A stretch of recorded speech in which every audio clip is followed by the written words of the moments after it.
இந்திய எதிர்ப்பு போராட்டம் அப்படிங்கிறது பல கட்டங்களில் நடந்திருக்கு அப்படிங்கிறது தெரியும். பட் எப்பப்போ எதனால நடந்தது, இப்போ வந்து இது கல்விக்கு கொண்டு வந்தாங்களா, இப்போ வந்து இந்த பராசக்தி படத்தில் வந்து 60s நடந்ததா காட்டுறதா, அதுதான் வந்து தமிழ்நாட்டில் நடந்த மிக முக்கியமான ஒரு போராட்டம், ஒரு உணர்ச்சி எழுச்சி மிக்க போராட்டம்.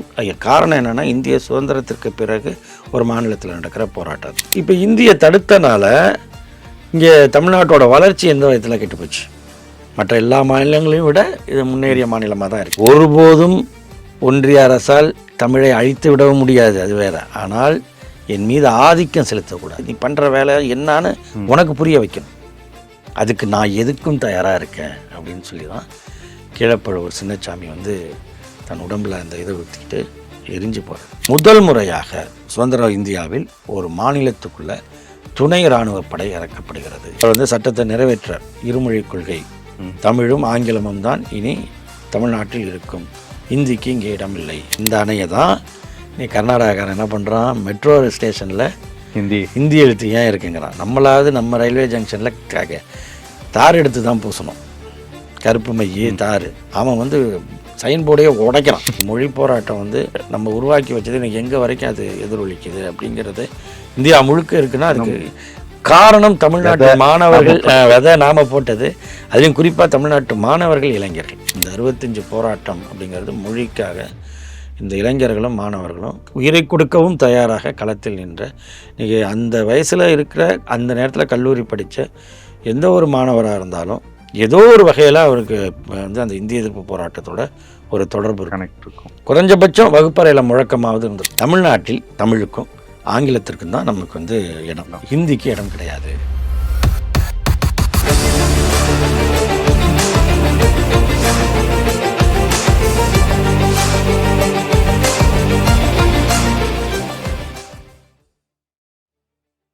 வணக்கம் சார். வணக்கம். நான் பராசக்தி இந்த பேரு வச்சதுலேருந்தே இந்த பேருக்கு குறித்தான அந்த ஒரு எதிர்ப்புகளும் எதிர்பார்ப்புகளும் கூடிகிட்டே போகுது. என் தலைமுறையில் இருக்கவங்களுக்கு, எனக்கு அடுத்து இருக்க தலைமுறை ஜென்சிக்களுக்காக வந்து இந்த ஹிந்தி எதிர்ப்பு போராட்டம் அப்படிங்கிறது பெருசாக அறியப்படாத ஒரு சாப்டராகவே இருக்குது. ஏன்னா நம்ம சுதந்திர போராட்டங்களை பற்றி நிறையா படங்கள் பார்த்துட்டோம், இப்போ இருக்க சமகால திரைப்படங்கள் நிறையா பார்த்துட்டோம். ஆனால் என்னை பொறுத்த வரைக்கும் ஒரு தடவை நடந்ததா என்னங்கிறது அதெல்லாம் உங்கள்கிட்ட தெளிவுபடுத்திக்கலாம் தான் இந்த இன்டர்வியூ. ஆனால் ஒரு 2 டிகேட் 3 டிகேடுக்கு அடிக்கடி திரும்ப நடந்த ஒரு முக்கியமான ஒரு போராட்டங்களை பற்றின ஒரு பதிவு அப்படிங்கிறது சினிமா பதிவாக நம்ம இது வரைக்கும் பெருசாக பார்த்ததில்லை. அதனால இந்த பற்றின கேள்விகள், அதில் இருக்க டவுட்ஸ் இதெல்லாம் உங்கள்கிட்ட கேட்டு தெரிஞ்சுக்கலாம். நிச்சயமாக நம்ம வந்து இதை பற்றி பேச வேண்டிய ஒரு சப்ஜெக்ட் தான். என்னென்னா, இப்போ இந்த பராசக்தி வந்து அந்த பராசக்தி 1952 வந்தது. அந்த நேரத்திலும் கூட வந்து உங்களுக்கு இந்தி எதிர்ப்பு போராட்டங்கள் அவ்வப்போது நடந்துக்கிட்டு தான் இருந்துச்சு. ஒரே நேரத்தில் பெரியாரும் கலைஞரும் திருச்சியில் வந்து அந்த ரயில் நிலையத்தில் வந்து திருச்சி ஜங்ஷன் இருக்குல்ல, அங்கே பெயர் பலகையில் இருக்கிற ஹிந்தி அழிக்கிறது அப்படின்னு அவங்க முடிவு பண்ணாங்க. அப்போ வந்து பெரியார் வந்து திராவிடர் கழகம், திமுக உருவாகி கலைஞர் அதில் பொறுப்பில் இருக்கார். 2 பக்கமும் வந்து ஒரு ஒரு ஒரு கோபதாபங்கள் இருந்த, கடுமையான விமர்சனங்கள் இருந்த நேரத்தில் ரயில்வே ஜங்ஷனோட ஒரு பக்க போர்டில் பெரியார் அழிச்சிட்டு இருக்கார், இன்னொரு பக்க போர்டில் கலைஞர் அழிக்கிறார். அதுக்கப்புறம் கலைஞர் அழித்து முடிச்சுட்டு எப்பொழுதுமே கலைஞர் வந்து ஒரு பணியை தொடர்ந்து எடுத்துகிட்டு போவார். அதனால் அவர் என்ன பண்ணுறாரு, இங்கேருந்து அடுத்து எங்கே போகலாம் அப்படின்னா போஸ்ட் ஆஃபீஸ் இருக்குது, ஏன்னா அங்கேயும் இந்திய எழுத்துக்கள் இருக்கும். அங்கே போயிட்டு ஒரு குச்சியில் அந்த இதை கருப்பு பெயிண்ட்டை ஒரு நீளமான குச்சி முனையில் அந்த ப்ரெஷ் மாதிரி வச்சு அதில் கருப்பு இதை தடவி அவங்க பிடிச்சி அழிக்கிறாங்க. பெரியார் அப்படி வராரு, அவர் கார் வருது, வந்தது இவங்க எல்லாரும் நிற்கிறாங்க. இப்போ பார்த்துட்டு ஐயா வராருன்ட்டு போகிறாங்க. அதனால் என்ன சொல்ல போகிறாரோ அப்படின்ட்டு பண்ணுங்க அப்படின்ட்டு அவர் போகிறாரு அப்படின்னு. ஏன்னா இங்கே அழிக்கும் பொழுது இவங்க தொண்டர்கள் அந்த பக்கம் இருக்காங்க, இவங்க இந்த தொண்டர்கள் இருக்காங்க, நீளமான பிளாட்ஃபார்ம் இருக்கும்ல, அதனால் தெரியல. அங்கே போனதும் அது மாதிரிலாம் இருக்கு சொன்னேன். ஆமாம், அந்த கொள்கை அது என்னன்னா, பிரிந்திருந்த நேரத்திலும் அவங்க வந்து இந்திய எதிர்ப்பு போராட்டங்கிறது ஒன்றா இதாக இருந்துச்சு. சமூக நீதிக்கான போராட்டங்கள், அந்த இடஒதுக்கீடுக்கான போராட்டங்கள்லாம் இருந்தனால தான் அண்ணா வந்து திமுகவும் திகாவும், அதாவது திராவிடர் கழகமும் திராவிட முன்னேற்ற கழகமும் இரட்டை குழல் துப்பாக்கிகள் அப்படின்னு சொன்னார். அப்போ வந்து அந்த டபுள் பேரல் கன்னாக இருந்து, ஆமாம், துப்பாக்கி ஒன்றா தான் இருக்கும், ஆனால் குழல் 2ஆக இருக்கும். அது மாதிரி நாங்கள் எங்களுக்கு கொள்கை ஒன்று தான், அதோட வழிமுறை வேற இருக்குது அப்படிங்கிற மாதிரி அவர் அதை சொன்னார். இந்திய எதிர்ப்பு போராட்டம் அப்படிங்கிறது பல கட்டங்களில் நடந்திருக்கு அப்படிங்கிறது தெரியும். பட் எப்பப்போ எதனால நடந்தது, இப்போ வந்து இது கல்விக்கு கொண்டு வந்தாங்களா, இப்போ வந்து இந்த பராசக்தி படத்தில் வந்து 60ஸ்ல நடந்ததா காட்டுறதா அதுதான் சொல்றாங்க. வந்து தமிழ்நாட்டில் நடந்த மிக முக்கியமான ஒரு போராட்டம், ஒரு உணர்ச்சி எழுச்சி மிக்க போராட்டம். காரணம் என்னன்னா, இந்திய சுதந்திரத்திற்கு பிறகு ஒரு மாநிலத்தில் நடக்கிற போராட்டம் அது. ஆனால் இந்தி எதிர்ப்பு போராட்டம் அப்படிங்கிறது தமிழ்நாட்டை பொறுத்தவரைக்கும் 1937ல் ஒரு மிக முக்கியமான போராட்டம் நடந்தது. அப்போ வந்து பிரிட்டிஷ் ஆட்சி தான் நடக்குது. அவங்க வந்து ஒரு இது நடத்துகிறாங்க, தேர்தல் ஒன்று நடக்குது பிரிட்டிஷ் ஆட்சியில். அந்த தேர்தலில் வந்து அவருக்கு அந்தந்த மாநிலங்களில், அதாவது மாகாணம்னு அப்போ சொல்லுவாங்க, ஆமா. அந்தந்த மாகாணங்களில் அரசுகள் அமைக்கிறது அப்படின்னு அவங்க பண்ணுறாங்க. ஏற்கனவே 1920ல் அது மாதிரி ஒரு தேர்தல் நடந்தது. அதன் பிறகு வந்து சைமன் கமிஷன் வந்து இன்னும் அதிகாரங்களை மேம்படுத்துறது அப்படின்னு. அந்த 20ல் நடந்த தேர்தலில் காங்கிரஸ் கட்சி பங்கெடுக்கலை. காந்தி வந்து அது கூடாதுன்ட்டார். அதனால் வந்து அவங்க பங்கெடுக்கலை. இங்கே அதுதான் நீதி கட்சி ஆட்சி அமைஞ்சுது. மற்ற ஹோம் ரூல் இயக்கம் இந்த மாதிரிலாம், ஸ்வராஜா பார்ட்டி இந்த மாதிரிலாம் பின்னாடிலாம் அவங்க கலந்துக்கிறாங்க. காங்கிரஸுக்கு பதிலாக அவங்க கலந்துக்கிறாங்க. ஏன்னா 37க்கு பிறகு உங்களுக்கு அந்த அந்த அதிகாரம் வந்து பரவலாக்கப்படணும் அப்படின்னு சொல்லி நடக்கிறது. அந்த எலெக்ஷனில் வந்து காங்கிரஸ் எல்லா மாநிலங்கள்லேயும் பங்கெடுக்குது, எல்லா மாகாணங்கள்லேயும் அது வெற்றியும் பெறுது. அப்படி தமிழ்நாட்டில் அந்த காங்கிரஸ் வெற்றி பெற்ற பொழுது அதுக்கு அப்போ ப்ரீமியர்னு சொல்லுவாங்க, சீஃப் மினிஸ்டர் கிடையாது. ஒரு அந்த மாகாணத்தோட தலைவர் வந்து ப்ரீமியர். தமிழில் அதை பிரதம மந்திரின்னு தான் சொல்லுவாங்க. அப்போ முதன்மை அப்படி தான், அதை தான் என்ன ப்ரீமியருங்கிறது முதன்மை. அப்போ அது ராஜகோபாலாச்சாரியார், ராஜாஜி, அவர் தான் வந்து வரார். அப்படி வந்த பொழுது அவர் என்ன பண்ணுறாரு, 1937ல் அவர் வந்து அந்த இதை அறிவிக்கிறார், பள்ளிக்கூடங்களில் ஹிந்தியை கட்டாயமாக்க போகிறோம், அது ஒரு பாடமாக எடுத்து படித்தாகணும் எல்லாரும் அப்படின்னு ஒரு ஒரு பள்ளிக்கூட விழாவில் ஒரு விழாவில் அவர் அறிவிக்கிறார். அதை அறிவித்ததும் இது வந்து ஒரு இது திட்டமிட்டு திணிக்கிறாங்க. இதுக்கு முன்னாடி அப்படி கிடையாது. ஏன்னா நீதி கட்சி ஆட்சி இருந்த பொழுது சமஸ்கிருதத்துக்கு இருந்த முக்கியத்துவத்தை குறைச்சி தமிழுக்கான முக்கியத்துவத்தை அதிகரித்தாங்க. ஏன்னா அதுக்கு முன்னாடி தெரிஞ்சாதான் டாக்டர் ஆகும். ஆமாம், அந்த மாதிரியான பல படிப்புகளுக்கும் சமஸ்கிருதம், ஏன் தமிழ் பண்டிதர்களே, தமிழ் வித்வான்களே சமஸ்கிருதம் தெரிஞ்சிருக்கணும். ஆமாம், அந்த மாதிரிலாம் வச்சு அப்போ யார் தமிழ் வித்வானாக இருக்க முடியும்? தமிழ் அதாவது இதுதான் அந்த ஆதிக்கம். அதையே வந்து அவங்க மாற்றி கொண்டு வந்தாங்க. இப்போ இவ்வளோ நாள் போராடி இப்படி வந்த பிறகு இப்போ இப்படி ஒரு சூழல் வருதுன்னதும் தமிழறிஞர்கள் தான் இந்த போராட்டத்தை, இந்திக்கு எதிரான போராட்டத்தை முன்னெடுக்கிறாங்க. அப்போ வந்து தனித்தமிழ் இயக்கம்னு நடத்தி வர்றார் மறைமலை அடிகள். அவர் மற்றவங்க எல்லாரும் சேர்ந்து அந்த போராட்டத்தை முன்னெடுத்து வரும் பொழுது அது ஒரு அங்கங்கே கூட்டங்கள் நடத்துறது, அதுக்கான எதிர்ப்பை தெரிவிக்கிறது, கருத்தரங்குகள் நடத்துறது, இந்த மாதிரியான ஒரு வடிவமாக இருக்குது அதோட எதிர்ப்புங்கிறது. 37ல் நடந்த, ஆமாம், 37 38 வந்துடுது, அப்படியே அது போகுது. அந்த சமயத்தில் தான் பெரியார் வந்து சுயமரியாதை இயக்கத்தை நடத்திட்டு நீதி கட்சியோட இணைந்து அவர் செயல்பட்டு இருக்கார். அதனால் அவங்க என்ன பண்ணுறாங்கன்னா, அந்த போராட்டத்தை மக்கள் போராட்டமாக கொண்டு போகணும். எதுவுமே இப்படி இருந்தால் இவங்க சரி வர மாட்டாங்க. ஏன்னா ராஜாஜி ஒரு சிறந்த அறிஞர் அப்படின்னு, மூதறிஞர். அவர் வந்து அவருடைய அறிவாற்றல் ரொம்ப இது பண்ணது. அதனால் அவருக்கு எதுன்னா மக்கள் சக்தி தான் அவருடைய முடிவை வந்து மாற்ற முடியும் அப்படின்னு சொல்லி அப்போ வந்து சுயமரியாதை இயக்கம், நீதி கட்சி, தமிழறிஞர்கள் எல்லாரும் இணைந்து அந்த போராட்டத்தை முன்னெடுக்கிறாங்க. அந்த பள்ளிக்கூடங்களில் இந்தியை கட்டாயப்படுத்தக்கூடாது. ஏன்னா இப்போ தான் நம்ம பசங்கள்லாம் கொஞ்சம் கொஞ்சம் படிச்சுக்கிட்டு இருக்கான். இன்றைக்கி இருக்கிற நிலைமை கூட அப்போல்லாம் கிடையாது. இது இன்றைக்கி இருக்கிறதுல ஒரு 25% இருந்தாலே பெருசு தான் அந்த காலத்தில். அப்போ இப்போ தான் நம்ம பிள்ளைங்கள்லாம் பள்ளிக்கூடத்துக்கு போக முடியுது. இப்போ ஏதோ படிச்சுட்டு இருக்காங்க. நீ அங்கே கொண்டு போய் ஹிந்தின்னு வச்சு அதில் ஃபெயில் ஆகிட்டா நீ அடுத்த அந்த படிப்பு அதோட பாழாய் போய்டும். எப்படி இப்போ வந்து தேசிய கல்விக் கொள்கையில் வந்து திணிக்கிறாங்களோ இதுதான் அந்த இதே சிஸ்டம் தான். அப்போ எப்பொழுதுமே நம்ம ஒரு நல்ல பாதையில் போயிட்டுருக்கோம்னா குறுக்க வந்து கௌசிக்குகள் வந்துடுவாங்க அங்கேருந்து. அந்த மாதிரி தான் அது நடக்கும். அப்போ என்ன அப்படின்னா இந்த சமயத்தில் தான் அதை வந்து போராட்ட வடிவம் முன்னெடுக்கப்படுது 38ல். அந்த போராட்டம் வந்து ரொம்ப ஒரு வலிமையான போராட்டமாக இருக்குது. அந்த போராட்டத்தோட மிக சிறப்பம்சம் என்னென்னா, பெரியார் அதில் வந்து முதலாக ஒரு பெரிய வைக்கம் போராட்டத்துக்கு அப்புறம் அப்போ காங்கிரஸில் இருக்கார். அவர் சுயமரியாதை இயக்கம் கண்ட பிறகு பல போராட்டங்களை நடத்தியிருந்தாலும், பல பிரச்சார உத்திகளை மேற்கொண்டிருந்தாலும், இப்படியான ஒரு மக்கள் திரள் போராட்டம் அப்படிங்கிறது அவர் மிகப்பெரிய அளவில் முன்னெடுக்கிற போராட்டம். அது அரசாங்கம் உண்மையிலேயே அதுக்கு வந்து பயப்படுது. அந்த மாதிரி இருக்குது. பெரியார் அந்த போராட்டத்தில் வரார். பல தமிழறிஞர்கள் நான் ஏற்கனவே சொன்னேன். அதுபோக அண்ணா அவர்கள் முதல்ல ஒரு போராட்டத்தில் கலந்து சிறை சென்றது அதில் தான். ம். பெரியாரின் தொண்டராக அவர் வராரு. அவர் வந்து அதில் கலந்துக்கிட்டு, இந்த நம்ம சென்னையில இருக்கிற கத்தீட்ரல் ரோட்ல இப்போ இந்த செம்மொழி பூங்கா, ம். கலைஞர் நூற்றாண்டு பூங்காலாம் ஆமா. இருக்குல்ல, அந்த பகுதியில கத்தீட்ரல் சாலையில ஒரு கூட்டத்தில பேசி அதன் மூலமாக மக்களை தூண்டி விட்டார் ஓ! அப்படின்னு சொல்லி அவர் மேல வழக்கு போட்டு அவர சைதாப்பேட்டை சப் ஜெயில்ல அவர அடைச்சிடுறாங்க. இப்போ அண்ணா பெரியார் போராட்டத்தை முன்னெடுக்கிறாரு, அண்ணா கைதாகிறாரு. அப்பதான் ஒரு 14 வயசு பையன் திருவாரூர்ல தன்னோட படிக்கக்கூடிய பசங்களை எல்லாம் சாயங்காலத்தில் திரட்டிக்கிட்டு ஓடி வந்த இந்தி பெண்ணே கேள் நீ தேடி வந்த கோழையுள்ள நாடு இதல்லவேன்ட்டு கையில் ஒரு கொடி, அது பேர் தமிழ் கொடி. அதில் ம். என்னன்னா நம்முடைய மூவேந்தர்களுடைய சின்னம்லாம் சின்னங்கள். போட்டிருக்கும். ம். புலி, வில், மீன் அப்படின்னு மூவேந்தர்கள் இது போட்டு அது தமிழ் கொடி ஏந்திக்கிட்டு ம். பாட்டு பாடிக்கிட்டு ம். அப்படியே ஊர்வலமாக போகிறது. அந்த மாதிரி கலைஞர். கவிதை பாடி முழக்கம் எழுப்பி அவர் கலைஞர். ம். ஸோ பெரியார், அண்ணா, அண்ணா, கலைஞர் 3 பேரும் இந்த 38 போராட்டத்தில் முன்னாடி வந்து நிற்கிறாங்க. உள்ளே வராங்க. அவங்க வந்து இது பண்ணுறாங்க. இந்த போராட்டத்தில் இப்போ ராஜாஜி வந்து ரொம்ப உறுதியாக இருக்கார். இதை வந்து ஹிந்தி இந்த போராட்டத்தை ஒடுக்குறது அப்படிங்கிறதுல. ஆமாம் ஓகே. ஆமாம் முதல்ல ஓகே. போராட்டத்தை காலி பண்ணிடணும் ஓகே.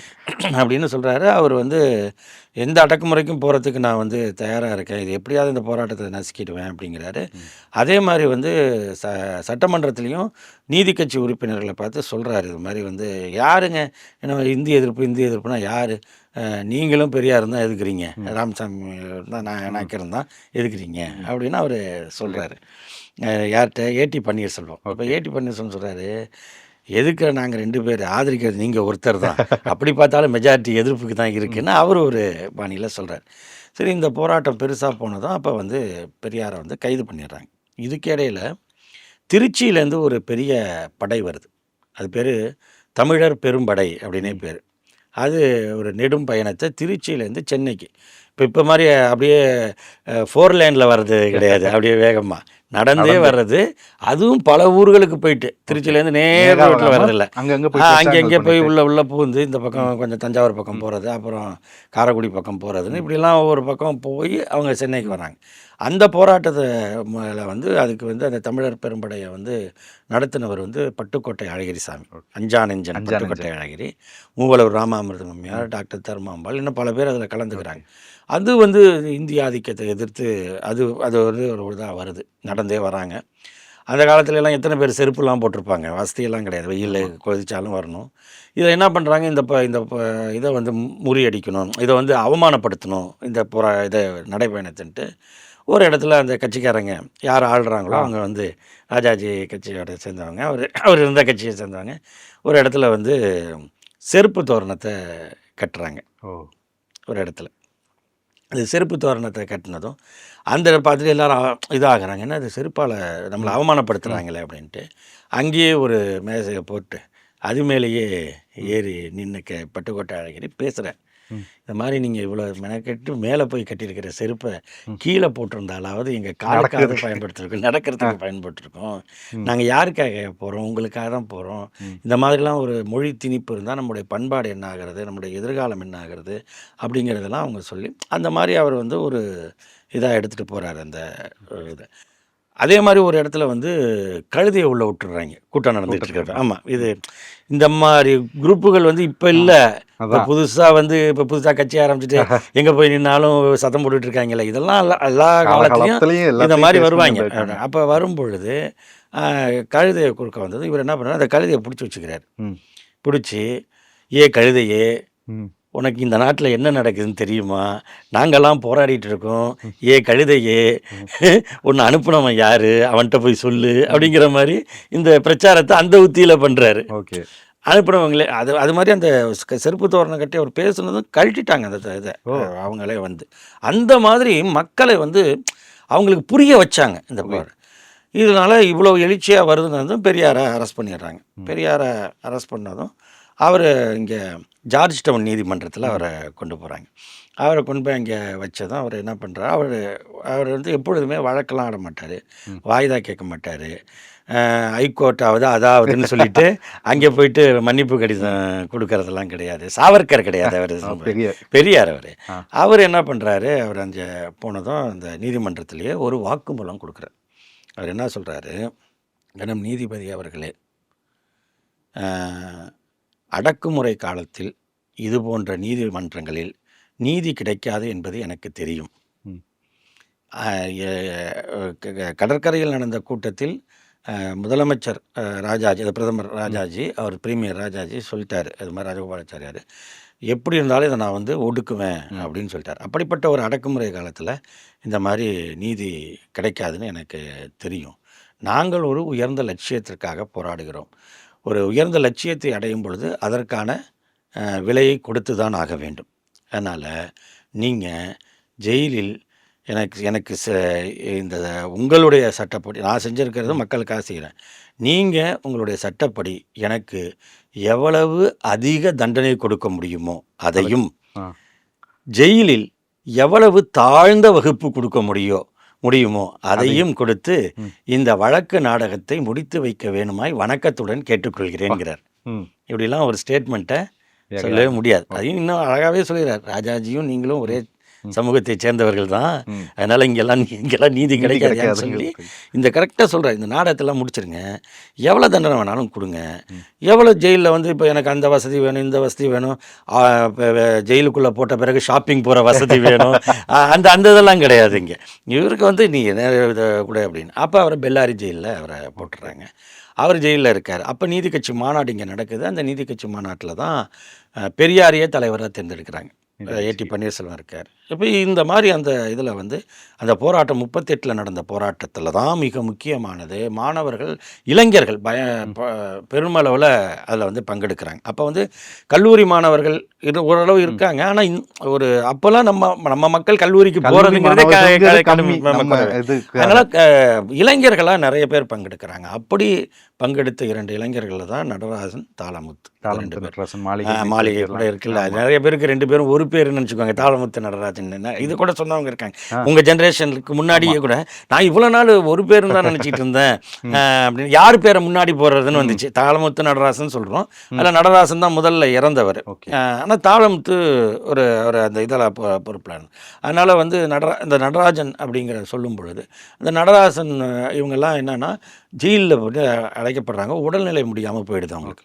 அப்போ மன்னிப்பு கடிதம் கொடுத்துருங்க, நான் இனிமேல் போராட்டத்திலலாம் கலந்துக்க மாட்டேன் அப்படின்னு சொல்லுங்கள், விட்டுருவோங்கிறாங்க. அப்படிலாம் சொல்ல மாட்டோம்னு சொல்லி அந்த உடல் துன்பத்தையும் அந்த இதையும் எடுத்துகிட்டு அப்புறம் ஹாஸ்பிட்டலுக்கு கொண்டு போங்க. அதாவது பிரிசனராகவே ஜெயிலுக்கு கொண்டு போவாங்க, ஜெயிலில் ஹாஸ்பிட்டல் கொண்டு போவாங்கள்ல, அங்கே இறந்துடுறாங்க. இது மாதிரி 2 பேருமே இறந்து போகிறாங்க, நடராஜனும் தாளமுத்தும்.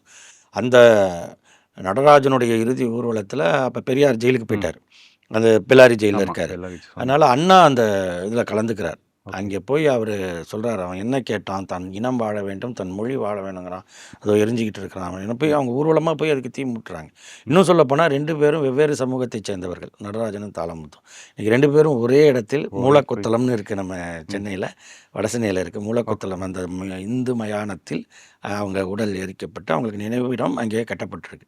வெவ்வேறு சமூகத்தை சேர்ந்தவர்களுக்கு ஒரே இடத்துல அந்த ஒன்றாவே கட்டக்கூடிய அந்த ஒரு சூழல்லாம் அன்னைக்கே இந்த இயக்கம் வந்து அதை முன்னெடுக்குது. இந்த மொழி போராட்டம் இப்படியான விஷயங்களை கொண்டு வந்துச்சு. இந்த 38 சொல்கிறீங்க, 38 இவங்க இந்த பண்ணுறாங்கல்ல. இப்போ இது பிரிட்டிஷ் பீரியடு.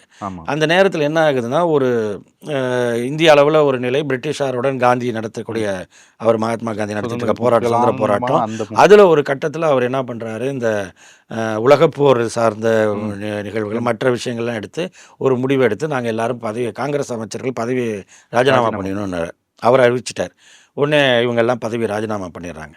ஆட்டோமேட்டிக்காக இப்போ வந்து என்னென்னா, யார் சென்னையோட மாகாண கவர்னரோ அவர் தான் அதை, பிரிட்டிஷ் கவர்னர் தான் அதை ஆட்சி நடத்துகிறாங்க. அவங்க வந்ததும் அவங்க ஆர்டர் போட்டுடுறாங்க, இந்த கட்டாய இந்தியை ரத்து பண்ணுறோம் அப்படின்ட்டாங்க. ஸோ இந்த போராட்டம் அங்கே தொடங்கி ராஜாஜியால் தொடங்கப்பட்டு பெரியார், தமிழறிஞர்கள், அண்ணா என்று பலரும் வந்து அதில் மாணவர்கள், உயிர் நீத்த தாளமுத்து, நடராஜன், அந்த 2 பேர், இப்படியாக அது வந்து ஒரு மிகப்பெரிய எழுச்சி ஏற்பட்டது மட்டும் இல்லை, பல பெண்கள் முதலாக போராட்டத்தில் கலந்துட்டாங்க. அது இது நீங்கள் மாணவர்கள், இளைஞர்கள்னால் ஏதோ பெரியவங்க அரசியல் இதில் வந்து அந்த நேரத்தில் சுதந்திர போராட்டத்துலேயும் நிறைய பெண்கள் கலந்துக்கிட்டாங்க. அது அந்த வரலாற்றையும் நம்ம வந்து இது பண்ணக்கூடாது, அதையும் நம்ம பேசணும். அதே அளவுக்கு அதுக்கு வந்து காந்தி அப்படிங்கிற ஒரு மகாத்மாவாக அவரை வந்து நினச்சாங்க.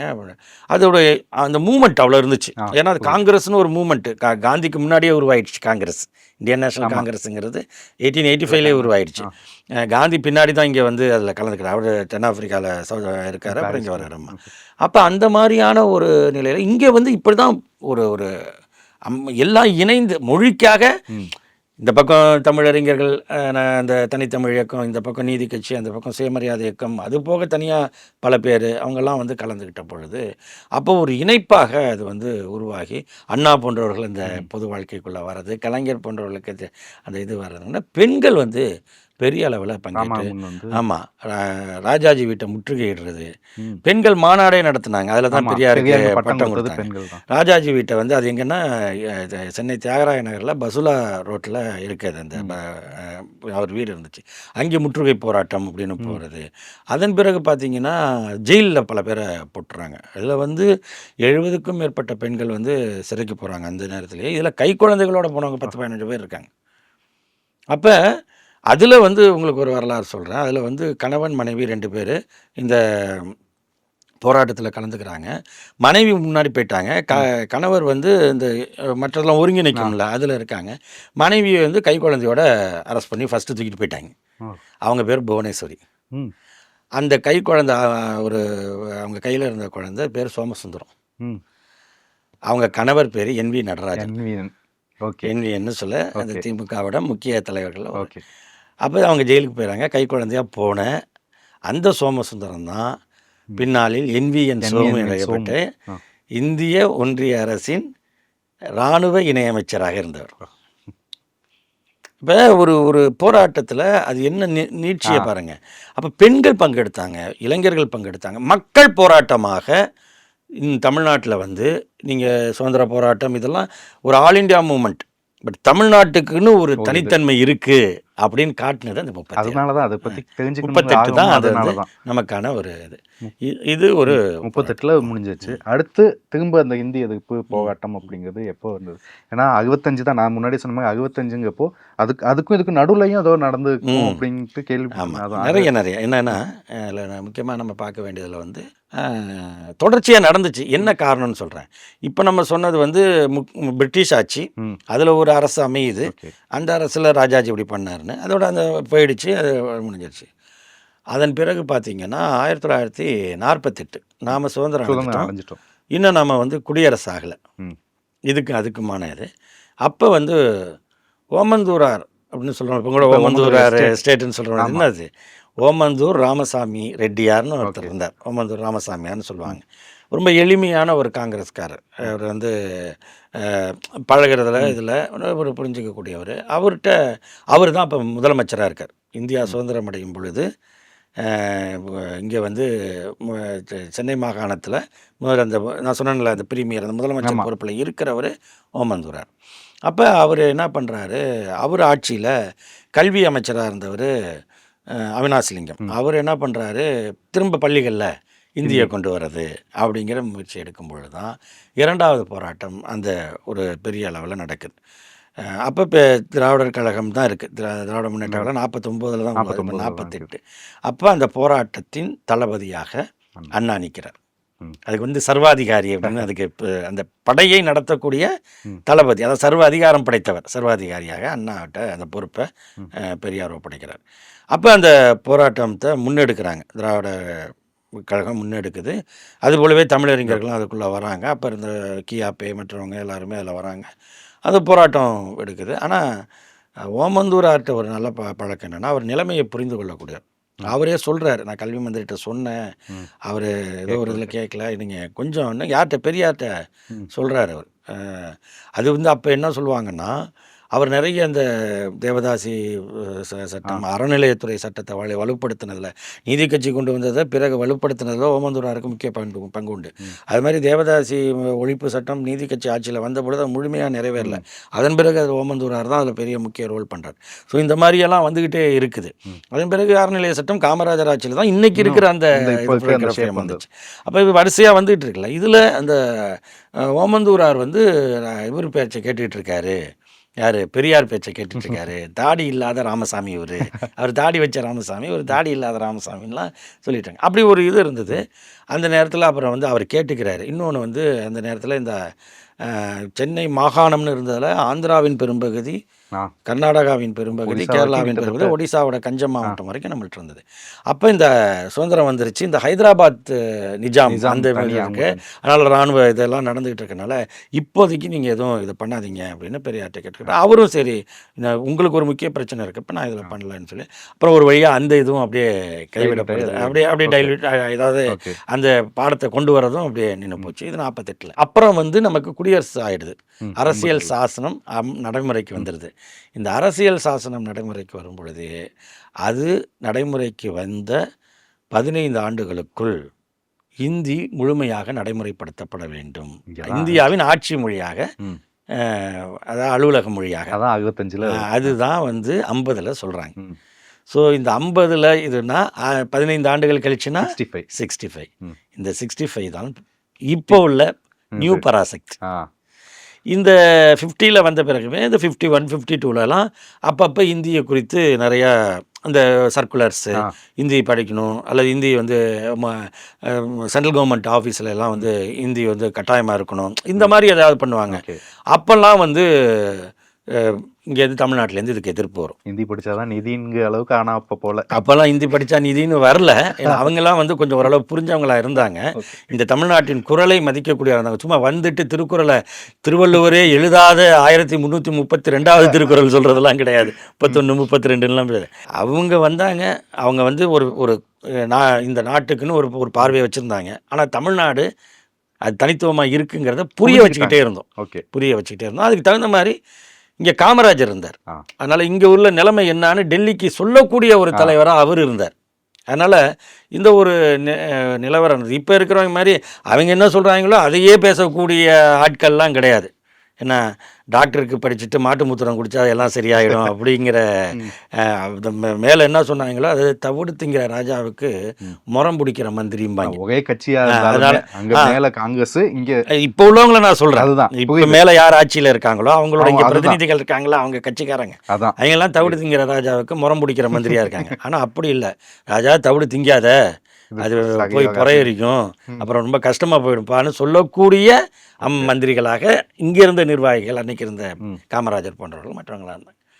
இப்போ இந்த இது மாதிரி வரிசையாக வந்துக்கிட்டே இருக்கும். இந்த மாதிரி போராட்டம் அப்பப்போ வரும். அதில் தான் நான் சொன்ன அந்த திருச்சி ஜங்ஷனில் ஆ ஒரு பக்கம் பெரியாரும் இன்னொரு ஒரு பக்கம் பக்கம் கலைஞரும் கலைஞர் வந்து இந்தி இந்தியர்கிட்ட அழைக்கிறாங்க.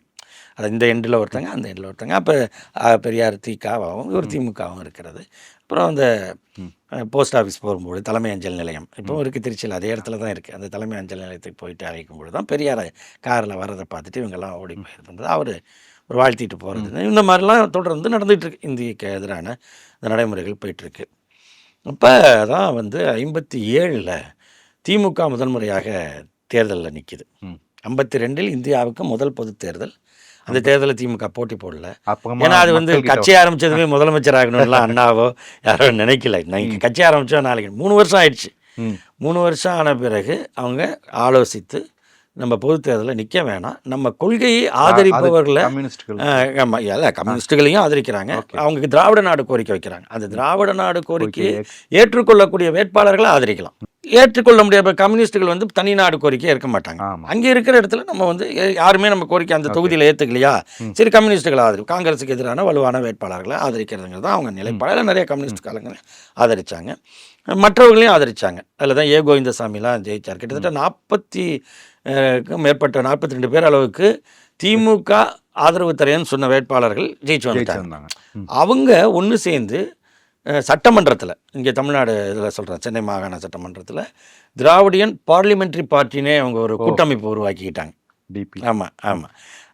ஆனால் திமுக போட்டி ஆ போடல. ஓகே அது 57ல் தான் போட்டி போடுறது. 2வது பொது தேர்தல் தான் திமுகவுக்கு முதல் தேர்தல். முதல் தேர்தல் அந்த தேர்தலில் 2 எம்பி திமுகவுக்கு கிடைக்கிறாங்க. ம் 15 எம்எல்ஏக்கள் அண்ணா உட்பட, அண்ணா, முதல் கலைஞர், தேர்தல்லையே பொதுச்செயலர் இவர் பேராசிரியர் அன்பழகன், ம் சத்யவாணி முத்து, பாபு சண்முகம், இவங்க கோவிந்தசாமி, இப்படி வந்து ஒரு 15 பேர் முதல் பொது தேர்தலில் ஜெயிக்கிறாங்க எம்எல்ஏக்களாக. எம்பியாக 2 பேர், ஒன்று ஈவேகி சம்பத், ம் இன்னொன்று திருவண்ணாமலை தர்மலிங்கம். ஓகே இந்த 2 பேரும் ஜெயிச்சு போகிறாங்க. ஈவிகே சம்பத்னா ஈவிகே சிலங்கவனோட ஈவிகே சிலங்கோவனுடைய அப்பா அப்பா அப்படிங்கிறத விட பெரியாரின் அண்ணன் பையன். அண்ணன் பையன். பெரியாருடைய அண்ணன் அதான் ஈவே ஈவி. கிருஷ்ணசாமி. ஈவே கிருஷ்ணசாமியுடைய பையன் தான் ஈவி கே சம்பத் அப்படிங்கிறார். அந்த சம்பத்து பெரியார்ட்டேந்து வந்து அண்ணா கட்சியில் இருக்கார். ம். இதுதான் கொள்கை. இப்போ வந்து இப்போ அவங்க சொத்தோ இதுவெல்லாம் இல்லை. இங்கே நமக்கு வந்து இப்போ இந்த ரூட்டில் போகலாம் அப்படின்னு முடிவு பண்ணிட்டாங்க. அப்புறம் அவர் தனி கட்சியாக போயிட்டார். அது வேற. சொல்ல வரேன், அந்த இடம் வந்து அன்னைக்கு 57 பார்லிமெண்ட் போகும் பொழுது அப்போ வந்து இவங்க வந்து ஏன் இந்தியை திணிக்கிறீங்க, அந்த குரலை வந்து ஒழிக்கிறாங்க, எப்படி நீங்கள் வந்து அதை இப்படி பண்ண முடியும் பாராளுமன்றத்தில். அவர் வந்து இவர் வந்து அந்த குரலை ஒழிக்கிறார். யார்? சம்பத் வந்து அதை பேசுகிறார். இந்தி திணிப்பை எதிர்த்து பார்லிமெண்ட்டில் முத ஒரு குரல் ஒழிக்குது. ஏன்னா மற்றவங்களாம் அதை பெருசாக எடுத்துக்க மாட்டாங்க. இந்தி வந்து தாய்மொழியாக இல்லாத வேறு மாநிலங்களும் இருக்குது. ஆமாம், இருக்குல்ல, பல மாநிலங்கள் இருக்குது. அதான் அதிகம். ஆமாம். ஆனால் அங்கிருந்து வெற்றி பெற்று போன அந்த ஆளுங்கட்சியினுடைய எம்பிக்களுக்கு இது ஒரு இஷ்யூவாக பெருசாக அவங்க நினைக்கல. அவங்க ஆனால் இது இங்கேருந்து போயிருக்கிறது ஒரு மாநில கட்சி. இந்த மாநிலத்தின் உரிமைகளை பாதுகாக்கணும், இந்த மாநிலத்தின் நலன்களை பாதுகாக்கணும், இந்த மாநிலத்தின் பண்பாட்டை பாதுகாக்கணும் பொழுது அவங்க வந்து இந்த மொழி ஆதிக்கத்துக்கு எதிராக அவர் பேசுகிறார். அப்போ வந்து நீங்கள் இங்கிலீஷை நீக்கிட்டு இந்தியை வந்து நீங்கள் எப்படி அதை மட்டும் முன்னிறுத்துறது எப்படி சரியாக இருக்குன்னு அவர் வந்து பார்லிமெண்ட்டில் வாதாடும் பொழுது தான் நேரு ஒரு உறுதிமொழி கொடுக்குறார். அந்த உறுதிமொழி தான் இந்தி பேசாத மாநிலங்களில் உள்ள மக்கள் விரும்புகிற வரை ஆங்கிலம் இணை ஆட்சி மொழியாக நீடிக்கும். அப்போ எவ்வளோ காலத்துக்கு நாம் வந்து இந்திக்கு எதிர்ப்பாக இருக்கோமோ அது வரைக்கும் இந்தியாவுக்கே ஆங்கிலம் வந்து இணை ஆட்சி மொழியாக இருக்கும் அப்படிங்கிறது தான் நேருவோட உறுதிமொழி. அந்த வாக்குறுதி தான் நமக்கு கிடைச்ச ஒரு பெரிய அத்தாட்சி. இதுக்கப்புறமும் பார்த்தீங்கன்னா உங்களுக்கு நடுவில் ஏதோ ஒரு இடத்துல எல்லா இதுக்கும் சர்க்குலர் வந்து ஹிந்தியில் தான் வருது, இந்த மாதிரி இதுக்கெல்லாம் பண்ணுறாங்கன்னு வந்ததும் திரும்ப வந்து இங்கேருந்து சம்பத் அந்த கேள்வியை எழுப்புறார், எங்களுக்கு நீங்கள் கொடுத்த உறுதிமொழி என்னாச்சு? அப்போ அவர் நேரு வந்து ஒரு இதுவே அனுப்புகிறார், கடிதமே அனுப்புகிறார் சம்பத்துக்குன்னு போட்டு அவர் அட்ரஸ் பண்ணியே பிரைம் மினிஸ்டர் ஆஃப் இந்தியா. அவர் வந்து ஒரு எம்பிக்கு கடிதம் எழுதுகிறாரு, நான் கொடுத்த அந்த உறுதிமொழி மீறப்படாது, நான் திரும்ப உங்களுக்கு தெளிவுபடுத்துகிறேன்னு சொல்லி அவர் ஒரு கடிதம் அனுப்புகிறார். ஸோ அந்த கடிதம் வந்ததும் அண்ணா கடற்கரையில் ஒரு பொதுக்கூட்டத்தை போடுறார். அந்த கடிதம் வந்ததும் ஏதோ என் தம்பி சம்பத் வந்து நாடாளுமன்றத்தில் கேட்ட கேள்விக்கு பிரதமர் வந்து கடிதம், யாருடைய அதில் இருக்கிற கையெழுத்து, யாருடைய கையெழுத்து?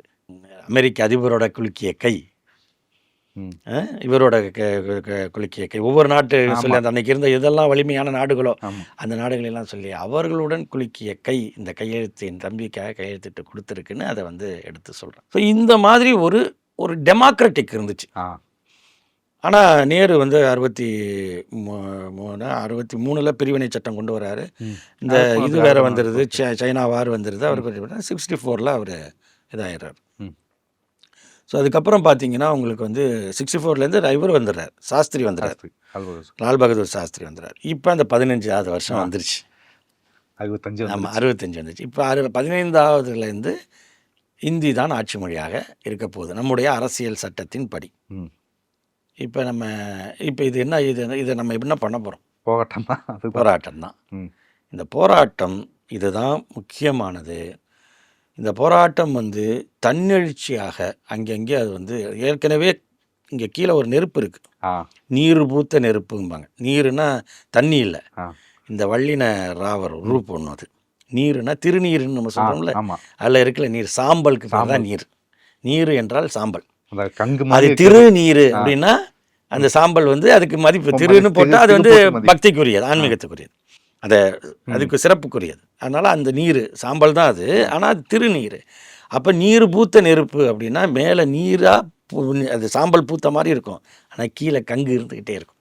அது மாதிரி தான் அந்த 1937-38லேருந்து இந்த கங்கு இருக்குது. இப்போ 64 65 வந்துட்டேன், 68 நடுவில் விசிறி விட்டாங்க, அப்புறம் திரும்ப இதாகிடுச்சு. இப்போ வந்ததும் இந்த சமயத்தில் தான் இங்கே வந்து இதுக்கு எதிரான குரல்கள் தமிழ்நாட்டிலேருந்து ஒழிக்குது. அப்போ வந்து திமுகவுக்கு வந்து ஒரு எம்பிக்கள் எண்ணிக்கையும் அதிகரிச்சிருச்சு. சட்டமன்றத்துலேயும் அவங்க 50 பேர் இருக்காங்க. அண்ணா மாநிலங்களவையில் இருக்கார். சட்டமன்றத்தில் அதாவது அந்த பீரியட் தான் 62லேருந்தே அது போகுது. அங்கேயும் அவர் பேசுகிறார், இந்தி திணிப்பை எதிர்த்து அவர் ம். ரொம்ப இதாக பேசுகிறாரு. எல்லாம் அந்த மாதிரியான ஒரு நிலைமைகள் வரும் பொழுது அப்போ ஒரு சூழலில் உங்களுக்கு பெரிய ம், அ, இதுக்கு என்ன ஆகப்போகுது அப்படிங்கிற ஒரு எண்ணம் வந்து எல்லாருக்கும் வந்து உருவாயிடுது. அந்த சமயத்தில் வந்து பக்தவச்சலம் தான் ஆ. சீஃப் மினிஸ்டராக இருக்கார். காமராஜர் வந்து காமராஜர் வந்து ரிசைன் இதுக்கு பண்ணிட்டார். அவர் வந்து இளைஞர்களுக்கு ஆமாம் இதுக்கு போயிட்டார். இந்த அகில இந்திய தேசிய தேசிய கட்சி அரசியலுக்கு கட்சி போயிட்டார். கட்சி காப்பாற்றணும். அரசியல் போன்ட்டு போயிட்டார். நேருக்கு பிறகு அந்த ம். நிலையை எடுத்து போயிடுறாரு. இது வந்ததும் உங்களுக்கு பக்தவச்சலம் தான் ம். முதலமைச்சராக இருக்கார். அப்போ ஒரு இந்த ரயில் வந்து இந்த மாம்பலம் ஸ்டேஷனில் நிற்கிது. ம். அவர் இறங்குறாரு. ஒருத்தர் ஓடி வந்து, "ஐயா" ஒரு இளைஞர், "ஐயா இது மாதிரி வந்து இந்திய திணிக்கிறாங்கய்யா, அது எதுவும் இது பண்ணிடாதீங்க. நம்ம தமிழை காப்பாற்றணும்யா" ம். அப்படின்னு ஒரு சின்ன யாரோ ஒருத்தன் குறுக்க வந்துட்டான். எப்பொழுதுமே இருக்கும்ல. ஆ. டக்குன்னு எல்லா ஆமாம், இடத்துலயும் அங்கேருந்து ஆமா. போலீஸ் பிடிச்சி இழுத்துட்டு, யார் நீ என்னான்னு ம். கொண்டு போய் ஸ்டேஷனில் வச்சு விசாரிக்க ஆரம்பிச்சிடுறாங்க. ம். அவன் மிரண்டு போய், "என்னையா மொழிக்கு தானே பேசுனேன், இது பண்ணேன்னு" ம். சொன்னதும் அவன் இது பண்ணி அனுப்பிடுறாங்க. ம். போயிடு இது மாதிரின்ட்டு. அவன் வந்தவர் திருச்சி ம். பக்கத்தில். அவர் வந்து இப்போ அன்னைக்கு வந்து ஒரே திருச்சி மாவட்டம். ம். இப்போ அரியலூர் மாவட்டம், கீழப்பழுவூர். ஓ! அங்கே வந்து அவர் வீட்டில் உட்காந்துருக்காரு. கல்யாணம் ஆயிடுச்சு. ஒரு குழந்தையும் இருக்குது, பொம்பளை பிள்ளை இருக்குது. அவர் யோசித்து ஒரு லெட்டர் எழுதுறார். லெட்டர் எழுதிட்டு அதுக்கப்புறம் அவர் வரார். வந்து ஜனவரி 25 இது வந்து 1964. ஏன்னா 26லேருந்து அது வரப்போகுது. ம். அந்த இதுக்கு. ஆ. ஆமாம், ஜனவரி 26 தானே குடியரசு ஆமா. தினம். நம்ம இதுக்கு 15 இது ஓகே. வருதுல்ல. ம். அதனால் அவர் அன்னைக்கு வந்து இப்போ இது பண்ணிவிட்டு அங்கேருந்து கிளம்பி திருச்சிக்கு வராரு. விடிய காலை நேரம். ம். அங்கே ஒரு ரயில்வே ஸ்டேஷனுக்கு பக்கத்து ஜங்ஷனுக்கு பக்கத்தில் ஒரு பெட்ரோல் பங்க் இருக்குது. அங்கே போய் பெட்ரோல் வாங்கிக்கிறார். ம். வாங்கிக்கிட்டு ஒரு கேனில் இந்த லெட்டர் எழுதுனதெல்லாம் யாருக்கு அனுப்பணுமோ அதெல்லாம் அனுப்பி வச்சிடுறாரு. ம். இங்கே வந்துட்டு வீட்டுக்கெலாம் தெரியாது, வந்துடுறாரு. பெட்ரோல் வாங்கிட்டு வந்து நேராக இந்த விடியற்க நேரத்தில் ஜங்ஷன் முன்னாடி நின்று தன் மேலே அந்த பெட்ரோலை ஊற்றிக்கிட்டு நெருப்பை உரசி தீப்பெட்டியில் நெருப்பை உரசி பற்ற வச்சுட்டு, தமிழ் வாழ்க இந்தி ஒழிக, தமிழ் வாழ்க இந்தி ஒழிகன்னு கத்திட்டே செத்து போகிறோம். அதுதான் கீழப்பழுவூர் சின்னச்சாமி. ஒரு மொழிக்காக அவர் வந்து தான் தமிழை காப்பாற்றி இந்த இத்தனை வருஷம் காப்பாற்ற இருக்கிறத அவர் ஒத்தையாளாக காப்பாற்ற போகிறதில்ல. ஒருபோதும் ஒன்றிய அரசால் தமிழை அழித்து விடவும் முடியாது, அது வேற. ஆனால் என் மீது ஆதிக்கம் செலுத்தக்கூடாது. இதோட தனித்தன்மை இருக்குது. இது வந்து நீ பண்ணுற வேலை என்னான்னு உனக்கு புரிய வைக்கணும். அதுக்கு நான் எதுக்கும் தயாராக இருக்கேன் அப்படின்னு சொல்லி தான் கீழப்பழுவூர் சின்னச்சாமி வந்து தன் உடம்பில் அந்த இதை ஊற்றிக்கிட்டு எரிஞ்சு போகிறார். அது பெரிய அதிர்வை ஏற்படுத்துது. அந்த அவருக்கான நினைவு கூட்டம், வீரவணக்க கூட்டத்தில் கலைஞர் பேசின பேச்சு அப்படி ஒரு சிங்கத்தமிழன் சின்னச்சாமின்னு சொல்லி அவர் பேசின அந்த இது ஃபயர் ஆகுது. அந்த அவரோட கலைஞரோட பேச்சு. சின்னச்சாமி இந்த மாதிரி ஆன பிறகு அடுத்தடுத்து பார்த்திங்கன்னா அந்த போராட்டங்கள் பெருசாகுது. அதுக்கப்புறம் பார்த்திங்கன்னா கோடம்பாக்கம் சிவலிங்கம், விருகம்பாக்கம் அரங்கநாதன், அப்புறம் வந்து இதில் மயிலாடுதுறை சாரங்கபாணி, மாயரம் சாரங்கபாணி கல்லூரி மாணவர். அவர்லாம் கல்லூரி மாணவர் தான், சாரங்கபாணி. அப்புறம் வந்து கீரனூர் முத்து, அப்புறம் வீரப்பன் ஒருத்தர், அவர் இப்படி புதுக்கோட்டை கீரனூர் முத்து, அதுக்கப்புறம் வந்து ஐயம்பாளையம் வீரப்பன், இப்படி வரிசையாக வந்து டீ குளிக்கிறாங்க, இது விஷங்க சாப்பிட்றாங்க. இப்படி சாப்பிட்டு எல்லாம் இறந்து போகிறாங்க. வரிசையாக அப்படியே ஒரே இதாக பற்றிக்குது தமிழ்நாடு பூரா ஒரே ஆமாம். இயக்கமா அதாவது ஒரு மொழிக்காக எல்லாம் சின்ன சின்ன பசங்க. அப்போவே என்னென்னா அரசாங்கம் என்ன பண்ணுது, இல்லை அவனுக்கு தீராத வயிற்று வலி இருந்துச்சு அதுக்காக செத்து போயிட்டான், அவன் குடும்பத்தில் வந்து கடன் இருந்துச்சு அதுக்கு செத்து போயிட்டான்லாம் சொல்லி பார்த்தாங்க. ஆனால் போய் பார்த்தா தான் தெரியுது உண்மையிலேயே அவர்கள் வந்து இதை நோக்கி தான் வந்துருக்கு. சரி, இப்படிலாம் நடக்கும் பொழுது இது ஒரு பக்கம் இது ஒரு பெரிய உணர்ச்சி கொந்தளிச்சிட்ருக்கு. மாணவர்கள் அங்கங்கே போராட்டத்தை ஆரம்பிச்சிட்டாங்க. இப்போ அங்கே பார்த்திங்கன்னா சென்னையில் நம்ம பச்சைப்பன் கல்லூரி, இன்றைக்கு தமிழ்நாட்டினுடைய அமைச்சராக இருக்கிற, அந்த நீர்வளத்துறைக்கு அமைச்சராக இருக்கிற, கனிம வளத்திற்கு அமைச்சராக இருக்கிற துரைமுருகன் அவர்கள், திமுகவோட பொதுச் செயலாளர், அவர் பச்சைப்பன் கல்லூரி மாணவர். மதுரை அது ரொம்ப மதுரையில் வந்து பெரிய போராட்டம். இப்போ கூட இந்திய எதிர்ப்பு போராட்டத்துக்கு ஃபோட்டோ தேடினீங்கன்னா ஒரு ஃபோட்டோ தான் வரும். ஆ. நீங்கள் சொன்னது தான் எனக்கு ஞாபகம் வருது. 2K கிட் ஜென்சின்னு சொன்னதும் என்னட்ட கேட்டாங்க, சார் அதை போய் யூடியூப்பில் தேடினா ஒன்று வீடியோலாம் இல்லையான்ட்டு. அதுக்கு தான் இந்த வீடியோ. அல்ல அந்த காலத்தில் வீடியோ கிடையாது. ஆமா. இப்படி ஒரு இதே இப்படி தகவல் புகைப்படங்களே தொழில்நுட்பம் ரொம்ப இல்ல அது. கம்மியான கிடையாது. காலம். இன்னைக்கு வந்து நாம சொல்ற குரல் டெல்லிக்கு ஒலிக்கும். ஆனா இன்னைக்கு கீழப்பழுவூர் சின்னசாமி சொல்றது போகாது. இது உலகம் முழுக்க போகும். நீங்க எங்க கொண்டு போய் சேர்க்கணுமோ அங்கே சேர்த்துக்கிட்டு போகலாம். ஆனா கீழப்பழுவூர் சின்னசாமி வந்து தன்னோட இது டெல்லிக்கு தெரியணும் இல்லை, நான் என் உணர்வு புரியணும் உங்களுக்கு, என் உணர்வை நான் வெளிப்படுத்தணும் அப்படின்னு தான் அவர் பண்றாரு. அப்போ கூட கேட்டாங்க, இது மாதிரி இல்லையானப்ப நீங்கள் அதெல்லாம் இல்லைப்பா, இது புத்தகங்கள் இருக்குது. ம். அப்போ அந்த புத்தகங்களில் ஆவணங்கள் இருக்குது, எந்த பத்திரிக்கையில் வெளியானுச்சு, எத்தனாம் பக்கத்தில் வெளியானுச்சுங்கிற செய்திகள்லாம் இருக்குது. அப்படி தான் நம்ம அந்த ஆவணங்களை இப்போ எடுக்க முடியும். நீங்கள் சொல்கிறது அப்பப்பவும் ஆவணப்படுத்தியிருக்காங்க, ஆனால் காட்சி இருக்கிறதுக்கு இல்லை. இப்போவும் நீங்கள் பார்த்தீங்கன்னா அந்த 65ல் இருக்கக்கூடிய ஒரு போராட்டம், இந்தி எஜுகேஷன் போனா ஒரு பேனர் பிடிச்சிக்கிட்டு வருவாங்க, இந்தி மொழி வேதம்ன்ட்டு. அந்த இது மதுரையில் இந்தி திணிப்பு, இந்தி திணிப்பை தான் வச்சோம். அப்போ அந்த பேனர் எடுத்து மதுரையில் எடுக்கப்பட்ட படம் தான் அது. அங்கே கல்லூரி மாணவர்கள் குறிப்பாக வந்து அந்த அமெரிக்கன் கல்லூரி, இன்றைக்கி மதுரையில் ரொம்ப ஃபேமஸான கல்லூரி, அங்கே இருக்கிற மாணவர்கள், இங்கே தியாகராயா கல்லூரி, அது மதுரையில் இருக்க தியாகராயா கல்லூரி, அது வந்து இந்த தெப்பக்குளத்துக்கிட்ட இருக்கும். அந்த மாணவர்கள் சுற்றி அப்படியே இறங்கி ஃபீல்டு வந்தால் குளம் சுற்றி கரையை சுற்றியும் மாணவர்கள் கூட்டமாக இருக்குது. அதில் பார்த்தீங்கன்னா இங்கே எப்படி இவர் துரைமுருகன் இருந்தாரோ அது மாதிரி ரகுமான் கான் அப்படின்னா அங்கே, அது மாதிரி இந்த பே சீனிவாசன் விருதுநகரில் காமராஜரை எடுத்து போட்டிக்கிட்டவர் ஒரு மாணவர் அவர். அதுக்கப்புறம் பார்த்தீங்கன்னா காளிமுத்து எம்ஜிஆர் ஆட்சியில் வந்து, ஆமாம், சீமானுக்கு மாமனார் அப்படிங்கிறது அவரை உறவால் வந்தது, அதை நம்ம ஒன்றும் சொல்லலை.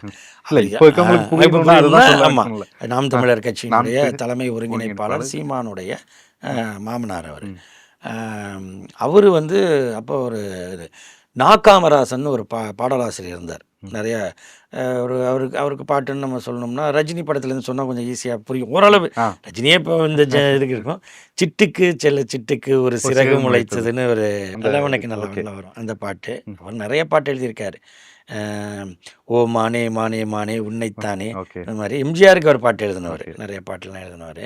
இப்படி பலரும், ஏன் பட்டிமன்ற நடுவராக இருக்கக்கூடிய சாலமன் பாப்பையா சொல்லியிருக்காரு, நான் இந்திய எதிர்ப்பு போராட்டத்துல எல்லாம் கலந்துக்கிட்டோம். அமெரிக்கன் காலேஜ்னு சொன்னோன்னா அவர் அமெரிக்கன் கல்லூரி. அவங்க அந்த அப்படியே எல்லா காலேஜ்லேருந்தும் அப்படியே வந்துடுறாங்க. சென்னையில் பல கல்லூரிகள், மாநில கல்லூரி, இப்படிலாம் எல்லாத்துலேருந்தும் வராங்க. இங்கே அங்கங்கே மாணவர் தலைவர்கள் தேர்ந்தெடுக்கிறாங்க. நீ வழி நடத்தணும், நீங்கள் குழு இப்படின்ட்டு ஒரு ஒருங்கிணைப்பு உருவாகுது. இந்த இப்போ மாதிரி ஒரு வாட்ஸ்அப் மெசேஜ் குரூப் போடுறதெல்லாம் கிடையாது, இதெல்லாம் நடக்குது, அங்கங்கே நடக்குது. அப்போ தான் வந்து அண்ணாமலை பல்கலைக்கழகம், அது பொதுவாகவே அங்கே தமிழ் வந்து ரொம்ப, ஏன்னா பல தமிழ் அறிஞர்கள் அங்கே இருந்திருக்காங்க, தமிழ் புலவர்கள் அங்கே இருந்திருக்காங்க.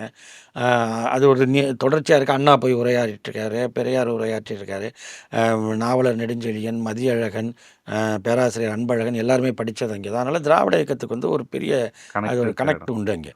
அப்போ இந்த இந்திய எதிர்ப்பு போராட்டத்தில் வந்து அந்த இது வந்து ரொம்ப தீவிரமாக அங்கே உள்ள மாணவர்களுக்கு அந்த தொடர்ச்சி, அவங்கெல்லாம் வந்து ஃபீல்டில் இருக்காங்க. அப்போ வந்து அந்த இது பண்ணிவிட்டு போராட்டம் நடத்தும் பொழுது தான் அங்கே மாணவர் ராஜேந்திரன், சிவகங்கையைச் சேர்ந்த ராஜேந்திரன் அப்படிங்கிற மாணவர் அண்ணாமலை யூனிவர்சிட்டியில் படிக்கிறார் சிதம்பரத்தில். அந்த போராட்டத்தை முன்னெடுக்கும் பொழுது போலீஸ் வந்து ஃபயரிங் பண்ணுது. ஏன்னா அங்கங்கே தீ குளிச்சாங்க. அதுக்கப்புறம் போராட்டம் ஃபயரிங் நடந்தது. அந்த ஃபயரிங் நடந்ததில் தான் அண்ணாமலை பல்கலைக்கழக மாணவர் சிவகங்கை ராஜேந்திரனோட மார்பில் குண்டு போட்டு, அவன் சொல்கிறான், நீ போயிடு, போலீஸ்காரன் சொல்கிறான், இதெல்லாம் போட்டுட்டு போயிடுங்க. இந்த பதாகையெல்லாம் விடிய விடிய உட்காந்து எழுதுறாங்க. அந்த இப்போ மாதிரிலாம் பிரிண்ட் கிடையாது. ஆமாம், அதனால் கையால் தான் எழுதி ஆகணும். அந்த ப்ளகார்ட்ஸ்லாம் உட்காந்து எழுதி யார் யாருக்கு எழுத தெரியுமோ அவங்களெல்லாம் கூப்பிட்டு கொஞ்சம் எழுத்து நல்லா இருக்கிறவங்க எல்லாம் ரெடி பண்ணி அதை எடுத்துக்கிட்டு வந்து போராடினா அவன் துப்பாக்கி போயிடுங்கிறாங்க. போக மாட்டான்னு மார்பை காட்டி நிற்கிறான். அதுக்கு எல்லாம் நம்ம வந்து புறநானூற்றில் வீரம் சொல்லுவோம்ல, அது அப்படியே இருக்குது, இங்கே களத்தில் நிற்கிது. அப்போ அவரோட மார்பில் குண்டு பட்டு அவர் இறந்து போயிறாரு.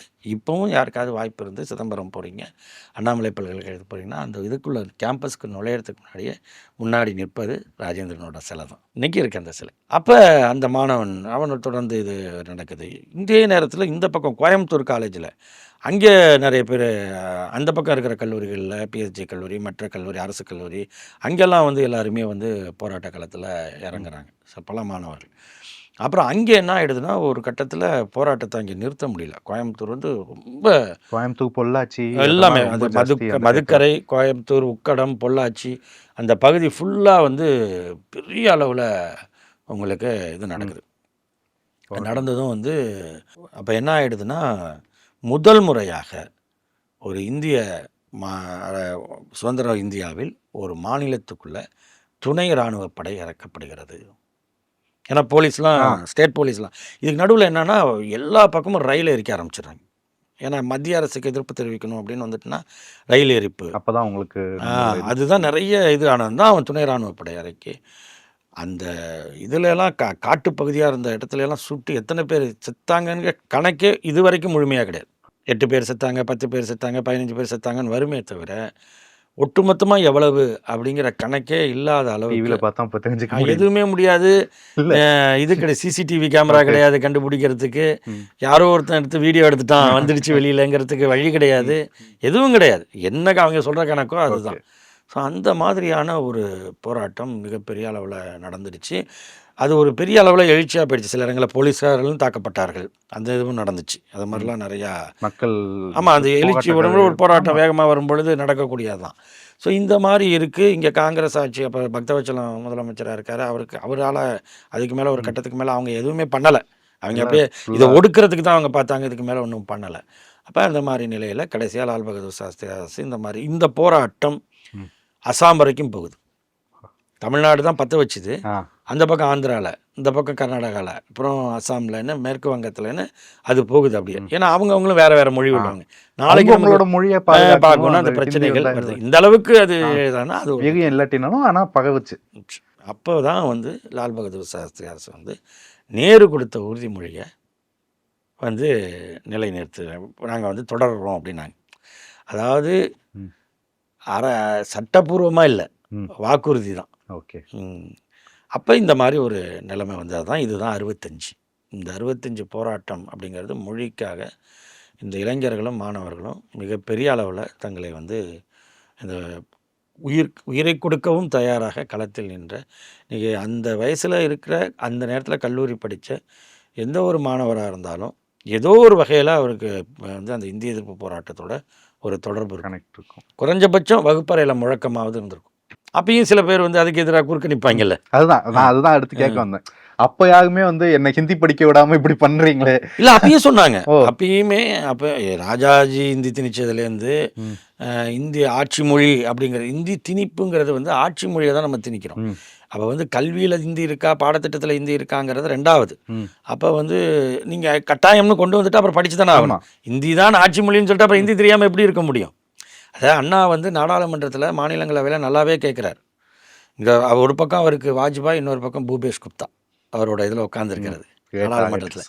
ஒருத்தர் இடதுசாரி, ஒருத்தர் வலதுசாரி. ஆனா எல்லாருமே அண்ணா அதில் இருக்கிறதெல்லாம் யங்ஸ்டர்ஸ் நல்லா இருக்காரு. அப்போ அண்ணா வந்து சொல்கிறாரு, இது வந்து இந்த யூபிஎஸ்சி தேர்வு இது மாதிரி எல்லாத்துலேயுமே நீங்கள் மத்திய அரசோட பணிகள் எல்லாத்துக்குமே இந்தி கட்டாயம்னு சொன்னால் அது ஒரு சமநிலையாக எப்படி இருக்க முடியும்?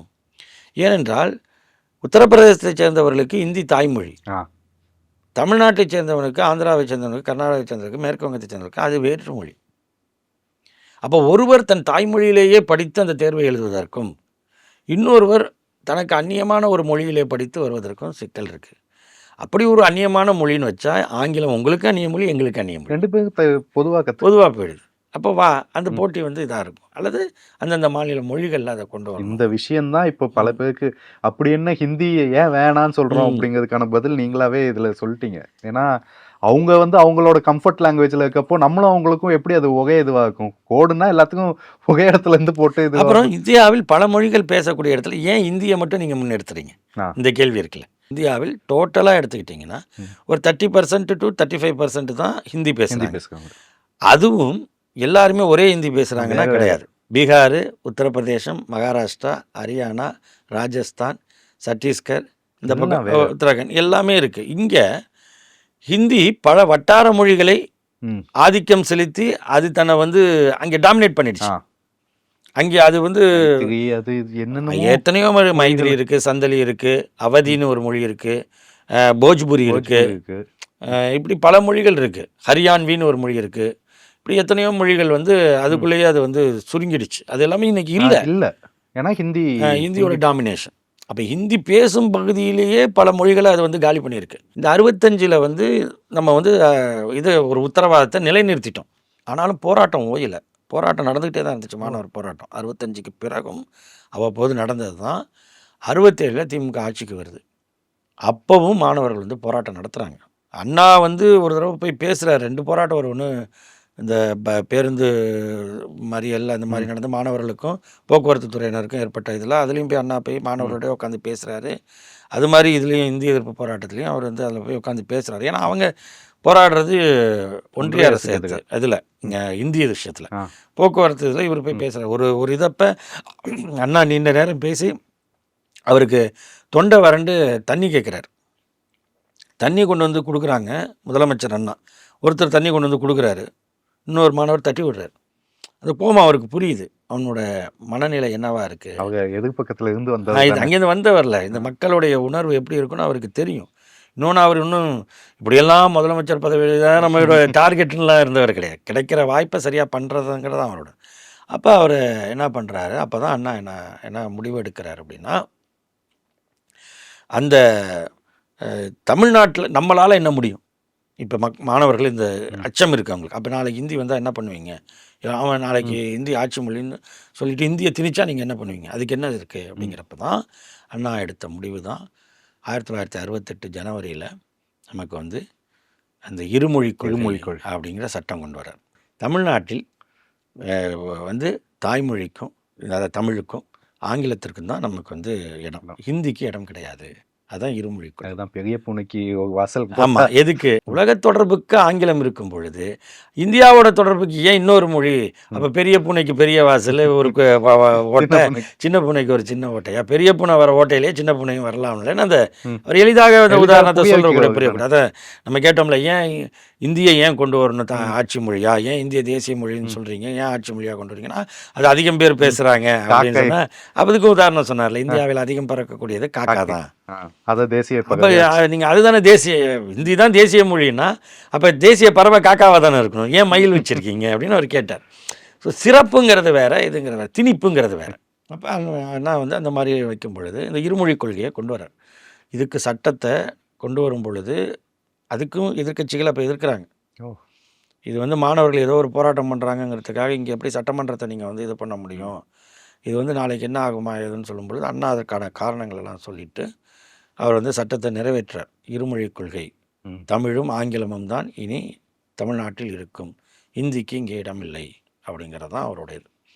இன்னைக்கு வரைக்கும் அதுதான். அதை மாற்றணும்னு நினச்சா பயம் அண்ணாவே அவர் சொன்னார். இதை மாற்றணும்னு யாராவது நினைச்சா அப்போ வரக்கூடிய அச்சம் இருக்கிறதே, அதுவரை அந்த அச்சம் இருக்கின்ற வரை அண்ணாதுரை தான் இந்த நாட்டை ஆளுகிறான்னு சொன்னார். ஆனால் நடைமுறையை யோசித்து சொல்கிறதுன்னு ஒன்று இருக்குல்ல, அந்த இடத்துல அண்ணா பேசுனது ரொம்ப முக்கியம். அந்த 1968 ஜனவரி 25, இந்த ஜனவரி 25 தான் கீழப்பழுவூர் சின்னசாமி வந்து தன்னை இது பண்ணிட்டு அந்த நாளை வீர வணக்க நாளாக அறிவித்து எல்லா மொழிப்போர் தியாகிகளுக்கும் அஞ்சலி செலுத்துறது இன்னைக்கு வரைக்கும் நடந்துட்டு. ஜனவரி 25 அந்த வீர வணக்க நாள் கூட்டம் நடக்கும். அந்த ஜனவரி 25 1968 அண்ணா வந்து இந்த நேப்பியர் பார்க்குன்னு இப்போ சொல்லுவாங்க, நேப்பியர் பூங்கா, இப்போ வந்து அது மேதின பூங்கான்னு கலைஞர் மாற்றினார்.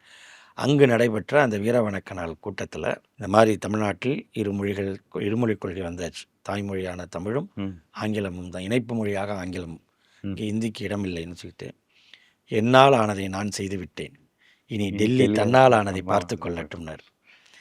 இப்படியாக இதை கொண்டு வந்து இதுக்கு ஒரு நம்ம அளவில் ஒரு அணையை போட்டது தான் இது. இந்த அணையை தான் நீ கர்நாடகாக்காரன் என்ன பண்ணுறான், மெட்ரோ ஸ்டேஷனில் ஹிந்தி எழுத்து ஏன் இருக்குங்கிறான். நம்மளாவது நம்ம ரயில்வே ஜங்ஷனில் தார் எடுத்து தான் பூசணும், கருப்பு மைய தார். அவன் வந்து சைன் போர்டையே உடைக்கிறான். நீங்கள் கேட்டிங்களே நடுவில், இப்போ ஹிந்தி படிக்காமல் செஞ்சுட்டாங்க. இப்போ எத்தனை வருஷம் ஆச்சு? 68க்கு அப்புறம் எத்தனை வருஷம் ஆச்சு? இப்படி வந்து இந்த திமுக ஆட்சிக்கு வந்துச்சு, இந்த அண்ணாதுரை கருணாநிதி எல்லாம் சேர்ந்து ஹிந்தி படிக்க விடாமல் பண்ணிட்டாங்க, அதனால் எதிர்காலமே போயிடுச்சு அப்படின்னாங்க. அப்போ இன்னும் ரொம்ப சிம்பிளாக கேட்பாங்க, ஹிந்திலாம் படிக்க மாட்டேன்னு சொல்கிறீங்களே, நீங்களாம் பாம்பேக்கு போனால் என்ன வேலை பார்ப்பீங்க அப்படின்னு கேட்டேன். எப்படி வேலை பார்ப்பீங்க அப்படின்னு. பாம்பேயில் நிறைய தமிழர்கள் இருக்காங்க, அவங்க யாரும் வந்து மும்மொழி கொள்கையில் படிச்சுட்டு போனாங்க கிடையாது, ஆனால் அவங்க ஹிந்தி பேசுகிறாங்க.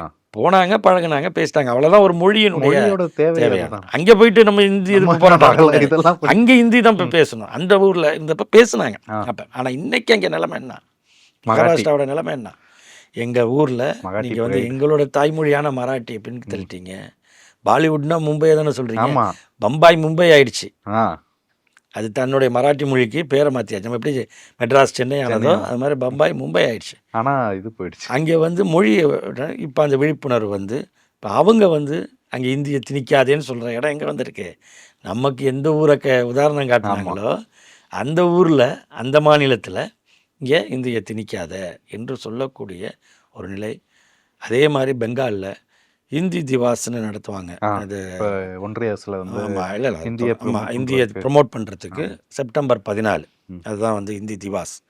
அன்னைக்கு அந்த நாளில் மேற்கு வங்க தலைநகர் கொல்கத்தாவில் ஊர்வலம் போகிறாங்க தாய்மொழிக்காக. ம். அதில் அவங்க பிடிச்சிருக்க பேனரில் எங்களுக்கு நோ ஹிந்தி அப்படின்னு காகா சொல்லிட்டு, சாட்டர்ஜி ஆமாம், காகா சாட்டர்ஜி இவங்கெல்லாம் பண்ணுற அந்த முன்னெடுக்கிறதுல பெரியார் படம், அண்ணா அண்ணா படம், படம், கலைஞர் கலைஞர் படம், இன்றைக்கி இருக்கிற முதலமைச்சருடைய படம், இது தமிழ்நாட்டு தலைவர்கள் தான் முன்னெடுக்கப்படுறாங்க. ஏன்னா இன்றைக்கி ப்ரூவன் மாடல் அவங்களுக்கு வந்து இதுதான். இப்போ ஏன்னா இப்போ இந்தியை தடுத்தனால இங்கே தமிழ்நாட்டோட வளர்ச்சி எந்த விதத்தில் கெட்டு போச்சு? மற்ற எல்லா மாநிலங்களையும் விட இது முன்னேறிய மாநிலமாக தான் இருக்குது. டபுள் டிஜிட்ல டபுள் டிஜிட்டில் போயிட்டுருக்கு பொருளாதாரம். ம். நம்ம எல்லா மாநிலங்களுக்கும் முன்னாடி நம்ம ஒரு தகவல் தொழில்நுட்ப கொள்கையை உருவாக்குறோம். அந்த பாலிசி மூலமாக நம்ம வந்து டைடல் பார்க் இதெல்லாம் வருது. இங்கே கம்ப்யூட்டர் கல்வியை கொண்டு வரோம், ம். முன்கூட்டியே கொண்டு வரோம். அப்போ அதன் மூலமாக இன்றைக்கி இருக்கக்கூடிய பெரிய பெரிய நிறுவனங்கள் கூகுளாக இருக்கலாம், ஆப்பிளாக இருக்கலாம், என்ன நிறுவனமாக இருந்தாலும் எந்த நாட்டில் எங்கே இருந்தாலும் அதோட தலைமையகத்துக்கு போனால் ஒரு ஆள் முக்கியமான இடத்துல ஒரு தமிழ் ஆள் இருக்கிறாரு. ம். தமிழ்நாட்டை சேர்ந்தவர்கள் மருத்துவத்தில் பொறியியல்னு இன்றைக்கி எல்லா நாடுகள்லையும் போய் பரந்த அளவில் இருக்காங்க. தமிழ்நாட்டில் உயர்கல்வி படிப்பவர்களோட அந்த விகிதம்ங்கிறது தேசிய கல்விக் கொள்கையில் என்ன சொல்லப்படுதோ அதை விட அதை நம்ம வந்து தாண்டி இருக்கிறோம். கல்வி நிலையங்களில் தமிழ்நாட்டோட ஸ்டாண்டர்டை அதுலேயும் வந்து ஒப்பீட்டு அளவில் 100 எடுத்தால் 35 வந்து தமிழ்நாடாக இருக்குது. இந்திய அளவில் 100 உயர்கல்வி நிறுவனங்கள் எடுத்தால் அதில் 35 தமிழ்நாடாக இருக்குது. ஸோ இந்த மாதிரியான ஒரு கட்டமைப்பு வந்ததுக்கு காரணம் நமக்கு அழுத்தம் கிடையாது. இன்னொன்று, மும்மொழி கொள்கைன்னு நீங்கள் சொன்னீங்கன்னா உத்தரப்பிரதேசத்துலேயும் மத்திய பிரதேசத்துலேயும் 3வது மொழியாக என்ன சொல்லிக் கொடுப்பீங்க? இருக்குல்ல அதுக்கு. ஆமா. இப்போ அவன் ஏன் அதுவும் கூட அங்கே தமிழை நாங்கள் சொல்லிக் கொடுப்போம் அப்படிம்பாங்க பிஜேபிக்காரங்கெல்லாம். நீ ஏன் சொல்லிக் கொடுக்கணும்? வேணாம். அது அவனுக்கு ஏன் திணிக்கிற? அதேதான். அவனுக்கு பிடிச்சா அவன் படிச்சது அதேதான். காசி சங்கமம் நடத்துகிறோம் தெரியுமா? உத்தரப்பிரதேச ஒரு பள்ளிக்கூடத்தில் பாருங்கள் தமிழுக்கெல்லாம் சொல்லிக் கொடு. யார் சொல்லிக் கொடுக்க சொன்னான்? அவன் வேணா படிச்சுட்டு போகிறான். நீ எப்படி இந்தி பிரச்சார சபா இருக்குதோ அது மாதிரி தமிழ் பிரச்சார சபா இங்கே உருவாக்கு. ம். தட்சிண பாரத இந்தி பிரச்சார சபா அதுக்கு பேர். காந்தி தான் வந்து இங்கே திறந்து வைக்கிறார் இதில் சென்னையில். அது என்ன? தட்சிண பாரதம், தெற்கு. தட்சிணம் என்பது தெற்கு, உத்தரம் என்பது வடக்கு. அதான் உத்தரப்பிரதேசம். இந்தியாவின் வடக்கில் உள்ள மாநிலம், அதனால் அது உத்தரப்பிரதேசம். இது தட்சிண பிரதேசம்ங்கிறது தென்னிந்திய மாநிலங்களை வந்து தட்சிண பிரதேசம் அப்படின்னு நம்ம சொல்கிறது. தட்சிண பிரதேசம் அப்படிங்கிறது வந்து தெற்கு, பிரதேசம்ங்கிறது அந்த மாநிலம் அப்படிங்கிறது அல்லது பகுதி, அதுதான் பிரதேசம். அப்போ தட்சிண பாரத தென் இந்திய இந்தி பிரச்சார சபா, இந்தியை பரப்புரைக்கின்ற மன்றம்.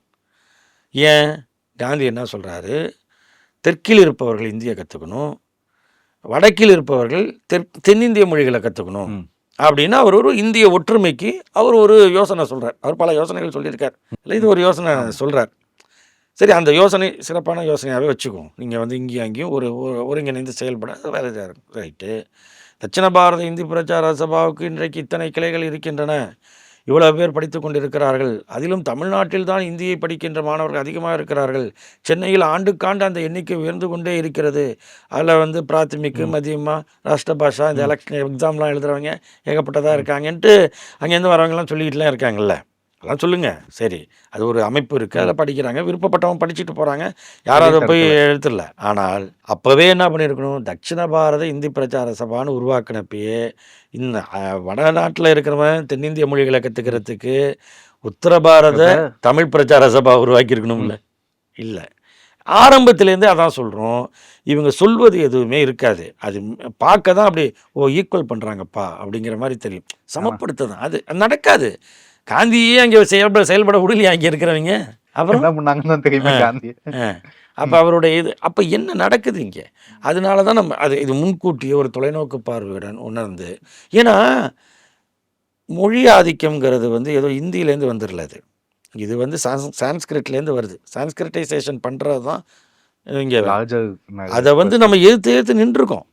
ஒவ்வொரு முறையும் நம்ம வந்து தமிழ் வந்து அதை எதிர்த்து நின்றுச்சு. இன்றைக்கி இல்லை, ராஜாக்கள் காலத்தில், அதுக்கு முன்னாடியிலேருந்து, நம்முடைய இலக்கியங்கள்லேருந்து, அதுக்கப்புறம் சித்தர்கள் மரபில் இருந்து வள்ளலார் வரைக்கும் அந்த ஒரு நம்ம வந்து அதை தொடர்ந்து நம்ம எதிர்த்துக்கிட்டு இருக்கோம். ஏன்னா அதில் வர்றது மொழி மட்டும் இல்லை, அதோட பண்பாடுங்க. அப்போ அதை தான் நம்ம எதிர்க்கிறோம். இங்கே ஒரு சமத்துவ நிலையை நம்ம வச்சிருக்கிறோம். அதுதான் மொழி. அந்த மொழி உணர்வை இன்றைக்கி நம்ம சொல்கிற இந்த நிலைமை இந்தியாவின் பிற மாநிலங்களுக்கு நான் உதாரணம் காட்டினேன்ல, அங்கெல்லாம் இன்றைக்கி ஏன் இந்த நிலைமை வந்திருக்குன்னா, 65 தமிழ்நாட்டின் மாணவர்கள், தமிழ்நாட்டின் இளைஞர்கள், உண்மையிலேயே இவங்க தலைவர்களை தாண்டி போயிடுச்சு அந்த போராட்டம். உண்மையாக சொல்லணும்னா அதான். இவங்களே இளந்தலைவர்கள் தான். அன்றைக்கி வந்து அண்ணாக்கெல்லாம் 60 வயசு கூட ஆகலை, 55 56 வயசு தான். கலைஞர்லாம் இன்னும் யங்ஸ்டர், அவருக்கு 40 இருக்கார், அதுக்கு கீழே இருக்காங்க. ஸோ எல்லாம் பார்த்தீங்கன்னா வந்து அதுக்கு மாணவர்களும் இளைஞர்களும் அந்த ஒரு தன்னெழுச்சியாக இருந்து அதான் சுதந்திரம் வாங்கி கொங்கு அந்த இது இல்லாமல் எனக்கு தேவையான சுதந்திரம் வேக இருக்கு அப்படிங்கிறத சொல்கிறது. அன்னைக்கு இருந்த அந்த உணர்வு அது வந்து இன்னைக்கு சொல்லணும். இப்படி ஒன்று நடந்திருக்கு நிறைய. இப்போ நீங்கள் வந்து உத்தம் சிங் அப்படின்னு ஒருத்தனுடைய கேரக்டர், நீங்கள் வந்து ஜாலியன் வாலாபாக்கில் அந்த ஜென்ரல் டயர் ஒருத்தன் சுட சொன்ன அந்த கவர்னர் ஒரு டயர், 2 டயர் இல்லை, 2 டயர் அதில் வந்து அதில் வந்து அந்த கவர்னராக இருந்தவனை தேடி போய் அங்கேயே போய் ஒரு வெவ்வேறு வேலைகளை பார்த்து அவனை அங்கே ரஷ்ய பணியை தாண்டி போய் அங்கே உள்ளே பூந்து இங்கிலாந்துக்குள்ளே செட்டில் ஆகி ஒரு மாதிரி பல அடையாளங்களை மாற்றி இது பண்ணி கடைசியாக அவனை காலி பண்ணவன் தான் உத்தம் சிங். ஏன்னா அப்போ அவன் சின்ன பையனாக அந்த போராட்டத்தால் சிறுவனாக இருந்து எழுச்சி பெற்ற அந்த தான் நாடாளுமன்றத்தில் குண்டு வீசின பகத்சிங்.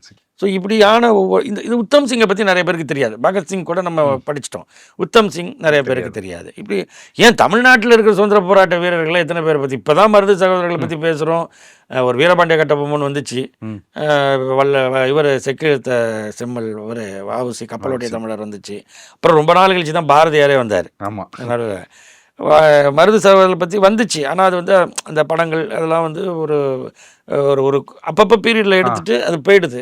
அது கூட இன்னும் நிறைய சொல்ல வேண்டிய செய்திகளும் இருக்குது நமக்கு. வந்து மருது சகோதரர்கள் தான் சிவகங்கை சிபி, அந்த படம் வந்து அவங்களுடைய போராட்ட உணர்வை காட்டக்கூடியது. இந்த மாதிரி வந்து அப்பப்போ சில படங்கள் வரும் பொழுது நமக்கு இந்த வரலாறு வந்து நமக்கு தெரிய வரும். ஆனால் நம்ம நிறைய என்ன பண்ணிடுறோம், கற்பனையான வரலாறுங்கிற பேரில் நம்மளா ஒரு இது பண்ணிட்டு சில விஷயங்களை வந்து புனைவுகள் போயிடும். இப்போ வாட்டாக்குடிகரணின்னு ஒரு படம் வந்துச்சு, அது ஒரு பேகை யூஸ் பண்ணக்கூடாது வந்துடுச்சு. அப்புறம் ஒரு பகுதி வந்து ஏன்னா அது வந்து அதில் சினிமாவுக்குள்ளே டூயட்டு அது இதுன்னு போயிடுதா, அதனால் இருக்குது. அதனால் இப்போ தான் இந்த பயோபிக்லாம் வர ஆரம்பிக்குது. இந்த மாதிரி வர சூழலில் வந்து நீங்கள் பயோபிக்காக இல்லைன்னா கூட நல்ல ஒரு கதையாகவே முழுமையாகவே தர முடியும், தந்து ஆகணும். இந்த மொழி போராட்டம் வந்து நாம் நம்ம உருவாக்கி வச்சது இன்றைக்கி எங்கே வரைக்கும் அது எதிரொலிக்குது அப்படிங்கிறது இந்தியா முழுக்க இருக்குன்னா அதுக்கு காரணம் தமிழ்நாட்டு மாணவர்கள் விதை நாம் போட்டது. அதுலேயும் குறிப்பாக தமிழ்நாட்டு மாணவர்கள், இளைஞர்கள் இன்றைக்கி ஒரு நோக்கத்தோடு அவன் நின்று தன்னை பற்ற வச்சுக்கிட்டான். அந்த உயிரை வந்து மொழிக்காக அவன் கொடுக்குறான். அதனால் அவங்க குடும்பத்தில் என்ன வந்துச்சு ஏது வந்துச்சு ஒன்றும் நம்ம வந்து அதுக்கெல்லாம் அவன் எதிர்பார்க்கவும் இல்லை. சிவகங்கை ராஜேந்திரன் பற்றி சொன்னேன்ல, துப்பாக்கி சூட்டுக்கு மார்பு காட்டி அந்த மாணவ போராட்ட வீரன். நீங்கள் மற்றவங்களாம் எடுத்துக்கிட்டிங்கன்னா கூட, நீங்கள் இப்போ பராசக்தியே பார்த்தீங்கன்னா இந்த மாணவர்களாக கல்லூரி மாணவர்களாக திரண்ட கதைகள் தான். தீக்குளித்தவர்கள் அது ஒரு பக்கம், போலீஸை எதிர்கொண்டது, இராணுவத்தை எதிர்கொண்டது அது ஒரு பக்கம், இப்படி ஒவ்வொரு பகுதியாக இருக்குது. இப்போ அந்த சிவகங்கை ராஜேந்திரன் வந்து எனக்கும் கூட அவங்களாம் அந்த குடும்பம் எப்படி இருக்காங்க என்ன இது ஒரு இது இருக்கும். அப்போ நான் வந்து 2 ஆண்டுகளுக்கு முன்பு இது ஒரு தமிழ் விழாவாக இது பண்ணணும், அதுவும் குறிப்பாக நம்ம கலைஞருடைய நூற்றாண்டு திராவிட இயக்க இது அப்படின்னு சொல்லி டோக்கியோவில், ஜப்பான் தலைநகர் டோக்கியோவில் இருக்கிற நண்பர்கள் ஒரு நிகழ்ச்சி கூப்பிட்டுருந்தாங்க. அங்கே கொடுக்கப்பட்டதும் இந்த மொழி போராட்டத்தை பற்றி தான் பேசணும்.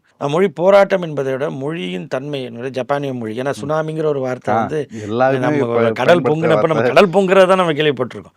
அப்புறம் தான் இப்போ ஆழிப்பேரலைன்னு சொல்கிறோம், ஆழிப்பேரலை அதுக்கப்புறம் தான் நம்ம அப்படின்னு கொண்டு வரோம். அப்போ சுனாமிங்கிற வார்த்தை ஜப்பான் வார்த்தை. ஏன்னா அங்கே தான் கடல் இயற்கை தன்மையோடு அங்கே பார்க்கும்பொழுது அங்கே தான் கடல் அதிகமாக பொங்கும். அதனால் வந்து அதை சுனாமி அப்படிங்கிற வார்த்தை. இப்போ அதை பற்றி சொல்லி அந்த மொழியை எப்படி அவங்க எப்படி கொண்டு வராங்க, நம்ம எப்படி கொண்டு வரோம்னா இதை பற்றியெல்லாம் கொஞ்சம் சொல்லிட்டு வரும் பொழுது இந்த மொழிப்போர் களத்தில் தன்னை உயிர் இருந்தவங்களெல்லாம் சொல்லி முடிக்கிறேன். சொல்லி முடிச்சுட்டு அந்த நிகழ்ச்சியில் ஏற்பாட்டாளரோட ஒரு குரூப் ஃபோட்டோ எடுப்பாங்களா, இப்போ உட்காந்துருக்கேன். செல்ஃபோன் ஏன்னா என் ஃபோன் இருக்காது, ஒருத்தர் கொண்டு வந்து ஃபோனை கொடுக்குறாரு. ஏன்னா அங்கே இருக்கிற ஃபோன் அவர் கொண்டு வந்தாங்க. ஒரு பேசுகிறாங்க யாருன்னா சிவகங்கை ராஜேந்திரனுடைய அந்த உறவு வழி குடும்பம் அது. அவங்க வந்து நாங்கள் இப்போ இங்கே தாங்க இருக்கோம், எங்களால் அரங்கத்துக்கு வர முடியல, நாங்கள் இருக்கிற இடத்துலேருந்து அங்கே வர்றது வந்து கொஞ்சம் தாமதம் ஆகிடுச்சு, நாங்கள் இங்கே இப்படி இருக்கோம். அவ்வளோதான். அப்போ தான் சொன்னேன், இந்த நிகழ்ச்சியில் பேசுனதை விட ஜப்பானுக்கு வந்தோம், டோக்கியோவுக்கு வந்தோம் பேசுகிறத விட எல்லாம் உங்கள்கிட்ட பேசுனது. ஏன்னா இந்த மொழிக்கு இந்த சமுதாயம் இப்படி வரணுங்கிறதுக்கு தான் நான் அன்றைக்கி உயிரை கொடுத்தான். இன்றைக்கி அங்கேருந்தே உதாரணங்கள் வருது. அப்போ சுற்றி இருக்கிற அத்தனை நண்பர்களும் இருமொழி கொள்கையில் படித்தவங்க தான். அப்துல் கலாம் ஹிந்தி படித்தாரா? மயில்சாமி அண்ணாதுரை ஹிந்தி படித்தாரா? எத்தனை பேர் வந்து அப்போ அவங்கெல்லாம் உயர்ந்து வரலையா? நம்ம காட்டுற உதாரணம் நீங்கள் திமுக இதெல்லாம் விட்டுருங்க, அந்த உதாரணத்தையே விட்டுருங்க, உங்களுக்குள்ள உதாரணமே சொல்லுங்கள். கண்டிப்பாக யாரும் தான் அதுதான் வந்து அதை தான் நிலைநிறுத்தி இருக்கணும் நம்ம. ஓகே சார், அதான் நீங்கள் சொன்னதெல்லாம் கேட்டதுக்கப்புறம் இதை வந்து இந்த படத்தில் எப்படி எடுத்துப்பாங்க அப்படின்னு பார்க்கணுங்க ஆகும் கூட இருக்கு. படம் வந்ததுக்கப்புறம் இதெல்லாம் காட்டியிருக்காங்களே, இது யாரை காட்டுற, அது நிறையா இருக்கும். அது வந்து நம்ம திரும்ப டிஸ்கஸ் பண்ணுவோம். இன்னொரு பார்ட் 2 அப்படிங்கிற மாதிரி ஒன்று வச்சு அதை டிஸ்கஸ் பண்ணுவோம் சார். ரொம்ப நன்றி.